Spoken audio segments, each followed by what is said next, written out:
Lendo a Bíblia em um ano. Dia 27. Primeira leitura. Êxodo, capítulo 4, versículo 1, ao capítulo 5, versículo 21. Moisés respondeu: Mas eis que eles não vão acreditar em mim, nem ouvirão o que vou dizer, pois dirão: O Senhor não apareceu a você. Então o Senhor perguntou a Moisés: Que é isso que você tem na mão? Ele respondeu: Um bordão. Então lhe disse: Jogue-o no chão. Ele o jogou no chão. E o bordão virou uma serpente. E Moisés fugia dela. Mas o Senhor disse a Moisés: Estenda a mão e pegue-a pela cauda. Ele estendeu a mão, pegou-a pela cauda, e ela se transformou em bordão. Então o Senhor disse: Isto é para que creiam que o Senhor, o Deus de seus pais, o Deus de Abraão, o Deus de Isaque, o Deus de Jacó, apareceu a você. E o Senhor continuou: Põe agora a mão no peito. Ele o fez. E tirando a mão do peito, eis que ela estava leprosa, branca como a neve. Então o Senhor disse: Põe a mão no peito outra vez. Ele a pôs no peito novamente, e quando a tirou, eis que se havia tornado como o restante de sua carne. O Senhor continuou: Se eles não acreditarem em você, nem atenderem à evidência do primeiro sinal, talvez acreditarão na evidência do segundo. Se eles ainda não acreditarem mediante esses dois sinais, nem ouvirem o que você disser, pegue um pouco de água do rio e derrame na terra seca, e a água que você pegou do rio se transformará em sangue sobre a terra. Então Moisés disse ao Senhor: Senhor, eu nunca fui eloquente, nem no passado, nem depois que falaste a teu servo, pois sou pesado de boca e pesado de língua. O Senhor respondeu: Quem fez a boca do homem? Ou quem faz o mudo, ou o surdo, ou o que vê, ou o cego? Não sou eu, Senhor? Agora vá, e eu serei com a sua boca e lhe ensinarei o que você deve falar. Porém Moisés respondeu: Senhor, envia alguém outro que quiseres enviar, menos a mim. Então a ira do Senhor se acendeu contra Moisés. O Senhor disse: Arão, o levita, não é seu irmão? Eu sei que ele fala fluentemente. Eis que ele vem ao seu encontro, e ao ver você se alegrará em seu coração. Você falará com ele, e lhe porá na boca as palavras. Eu serei com a sua boca e com a dele, e ensinarei a vocês o que devem fazer. Ele falará por você ao povo. Ele será como se fosse a sua boca, e você será para ele como Deus. Leve, pois, na mão este bordão, com o qual você fará os sinais. Moisés voltou para Jetro, seu sogro, e lhe disse: Deixe-me voltar aos meus irmãos que estão no Egito para ver se ainda vivem. Jetro respondeu: Vá em paz. O Senhor disse a Moisés em Midian: Volte para o Egito, porque já morreram os que queriam matar você. Então Moisés tomou a mulher e os filhos, fez com que montassem no jumento e voltou para a terra do Egito. Moisés levava na mão o bordão de Deus. O Senhor disse a Moisés: Quando você voltar ao Egito, trate de fazer diante de Faraó todos os milagres que pus em sua mão. Mas eu vou endurecer o coração de Faraó, para que não deixe o povo ir. Diga a Faraó: Assim diz o Senhor: Israel é meu filho, meu primogênito. E eu digo a você: Deixe o meu filho ir, para que me adore. Mas se você não quiser deixá-lo ir, eis que eu matarei seu filho, seu primogênito. Estando Moisés no caminho, numa estalagem, o Senhor o encontrou e quis matá-lo. Então Zípora pegou uma pedra afiada, cortou o prepúcio de seu filho e com ele tocou os pés de Moisés. Ele disse: Sem dúvida você é para mim um marido de sangue. Assim, o Senhor o deixou. Ela disse marido de sangue por causa da circuncisão. O Senhor disse a Arão: Vá encontrar-se com Moisés no deserto. Ele foi, e encontrando-o no monte de Deus, o beijou. Moisés relatou a Arão todas as palavras do Senhor com as quais o havia enviado e todos os sinais que lhe havia mandado realizar. Então Moisés e Arão foram e reuniram todos os anciãos dos filhos de Israel. Arão falou todas as palavras que o Senhor tinha dito a Moisés, e este fez os sinais diante do povo. E o povo creu. E quando ouviram que o Senhor havia visitado os filhos de Israel e visto a aflição deles, inclinaram-se e adoraram. Depois, Moisés e Arão foram e disseram a Faraó: Assim diz o Senhor, Deus de Israel: Deixe o meu povo ir, para que me celebre uma festa no deserto. Faraó respondeu: Quem é o Senhor, para que eu ouça a sua voz e deixe Israel ir? Não conheço o Senhor e não deixarei Israel ir. Eles prosseguiram: O Deus dos hebreus veio ao nosso encontro. Portanto, deixe-nos ir caminho de 3 dias ao deserto, para que ofereçamos sacrifícios ao Senhor nosso Deus, para evitar que ele venha sobre nós com peste ou com espada. Então o rei do Egito disse: Moisés e Arão, por que estão afastando o povo das suas tarefas? Voltem ao trabalho. E Faraó disse também: Povo da terra já é muito, e vocês ainda querem que eles descansem de suas tarefas? Naquele mesmo dia, Faraó deu uma ordem aos feitores do povo e aos seus capatazes, dizendo: Daqui em diante não forneçam mais palha ao povo para fazer tijolos como antes. Que eles mesmos ajuntem para si a palha, mas exijam deles a mesma quantidade de tijolos que antes faziam. Não diminuam a cota. Eles estão desocupados e por isso gritam: Vamos e sacrifiquemos ao nosso Deus. Imponham mais serviço a esses homens, para que se mantenham ocupados e não deem ouvidos a palavras mentirosas. Então, os feitores do povo e seus capatazes foram e falaram ao povo: Assim diz Faraó: Não fornecerei mais palha para vocês. Vão vocês mesmos e ajuntem palha onde a puderem achar, porque não haverá redução no trabalho de vocês.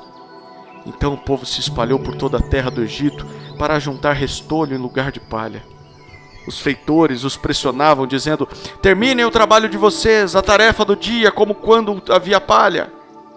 E os capatazes dos filhos de Israel, que os feitores de Faraó tinham posto sobre eles, foram açoitados. Os feitores perguntavam aos capatazes: Por que não terminaram nem ontem nem hoje a tarefa de vocês, fazendo tijolos como antes? Então os capatazes dos filhos de Israel foram se queixar a Faraó, dizendo: Por que o Senhor trata assim estes seus servos? Já não nos fornecem palha, mas nos dizem: Façam tijolos. Eis que estes seus servos são açoitados, porém o seu próprio povo é que tem a culpa. Mas Faraó respondeu: Vocês são os desocupados. Vocês estão desocupados e por isso dizem: Vamos e sacrifiquemos ao Senhor. Voltem agora ao trabalho. Vocês não receberão palha, mas terão de produzir a mesma quantidade de tijolos.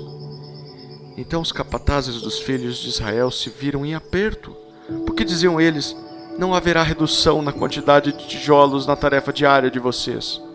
Quando saíram da presença de Faraó, encontraram Moisés e Arão, que estavam à espera deles. E lhes disseram: Que o Senhor olhe para vocês e os julgue, porque vocês nos fizeram odiosos aos olhos de Faraó e diante dos seus servos, dando-lhes a espada na mão para nos matar. Segunda leitura.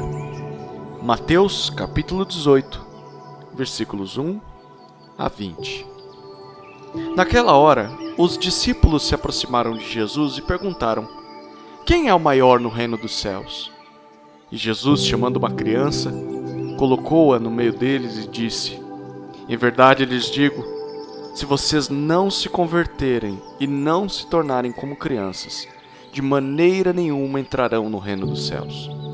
Portanto, aquele que se humilhar como esta criança, esse é o maior no reino dos céus. E quem receber uma criança tal como esta em meu nome, é a mim que recebe. E se alguém fizer tropeçar um destes pequeninos que creem em mim, seria melhor para esse que uma grande pedra de moinho fosse pendurada ao seu pescoço e fosse afogado na profundeza do mar. Ai do mundo por causa das pedras de tropeço, porque é inevitável que elas existam, mas ai de quem é responsável por elas. Se a sua mão ou o seu pé leva você a tropeçar, corte-o e jogue fora, pois é melhor você entrar na vida manco ou aleijado, do que tendo 2 mãos ou 2 pés, ser lançado no fogo eterno. E se um dos seus olhos leva você a tropeçar, arranque-o e jogue fora, pois é melhor você entrar na vida com um só dos seus olhos, do que tendo os 2, ser lançado no inferno de fogo. Fiquem atentos, para não desprezarem nenhum destes pequeninos, porque eu afirmo a vocês que os anjos deles lá nos céus veem incessantemente a face de meu Pai Celeste. Porque o Filho do Homem veio salvar o que estava perdido. O que vocês acham? Se um homem tiver 100 ovelhas e uma delas se desgarrar, não deixará ele nos montes as 99, indo procurar a que se desgarrou? E se consegue encontrá-la, em verdade lhes digo que ficará mais alegre por causa desta do que pelas 99 que não se desgarraram. Assim não é da vontade do Pai de vocês que está nos céus que se perca um só destes pequeninos. Se o seu irmão pecar contra você, vai e repreenda-o em particular. Se ele ouvir, você ganhou o seu irmão. Mas se não ouvir, leve ainda com você uma ou duas pessoas, para que, pelo depoimento de 2 ou 3 testemunhas, toda a questão seja decidida. E se ele se recusar a ouvir essas pessoas, exponha o assunto à igreja. E se ele se recusar a ouvir também a igreja, considere-o como gentio e publicano. Em verdade lhes digo que tudo o que ligarem na terra terá sido ligado nos céus, e tudo o que desligarem na terra terá sido desligado nos céus. Em verdade também lhes digo que, se 2 de vocês sobre a terra concordarem a respeito de qualquer coisa que vierem a pedir, isso lhes será concedido por meu Pai que está nos céus. Porque onde estiverem 2 ou 3 reunidos em meu nome, ali estou no meio deles.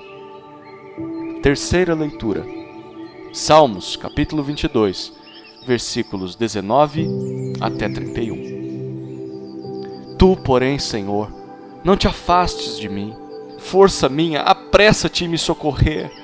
Livra minha alma da espada e das presas do cão a minha vida. Salva-me da boca do leão e dos chifres dos búfalos. Sim, tu me respondes. A meus irmãos declararei o teu nome. No meio da congregação eu te louvarei. Louvem o Senhor, vocês que o temem. Glorifiquem-no todos vocês, descendência de Jacó. Temam-no todos vocês, posteridade de Israel. Porque não desprezou nem detestou a dor do aflito, nem ocultou dele o seu rosto, mas o ouviu quando lhe gritou por socorro. De ti vem o meu louvor na grande congregação. Cumprirei os meus votos na presença dos que o temem. Os sofredores hão de comer e fartar-se, louvarão o Senhor aqueles que o buscam, que o coração de vocês viva para sempre. Os confins da terra se lembrarão do Senhor e a ele se converterão. Diante dele se prostrarão todas as famílias das nações, pois do Senhor é o reino. É ele quem governa as nações. Todos os ricos da terra hão de comer e adorar, e todos os que descem ao pó se prostrarão diante dele, até aquele que não pode preservar a própria vida. A posteridade o servirá, e se falará do Senhor à geração vindoura. Virão e anunciarão a justiça dele, ao povo que há de nascer contarão que foi ele quem o fez. Quarta leitura.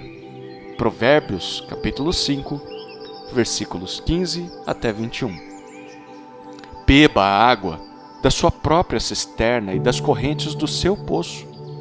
Por que você derramaria as suas fontes lá fora e os seus ribeiros de água pelas praças? Que sejam para você somente, e não para os estranhos que estão com você. Seja bendito o seu manancial, e alegre-se com a mulher da sua mocidade, corça amorosa e gazela graciosa. Que os seios dela saciem você em todo o tempo, e embriague-se sempre com as suas carícias. Meu filho, por que você andaria cego atrás de uma estranha e abraçaria os seios de outra? Porque os caminhos do homem estão diante dos olhos do Senhor, e Ele considera todas as suas veredas.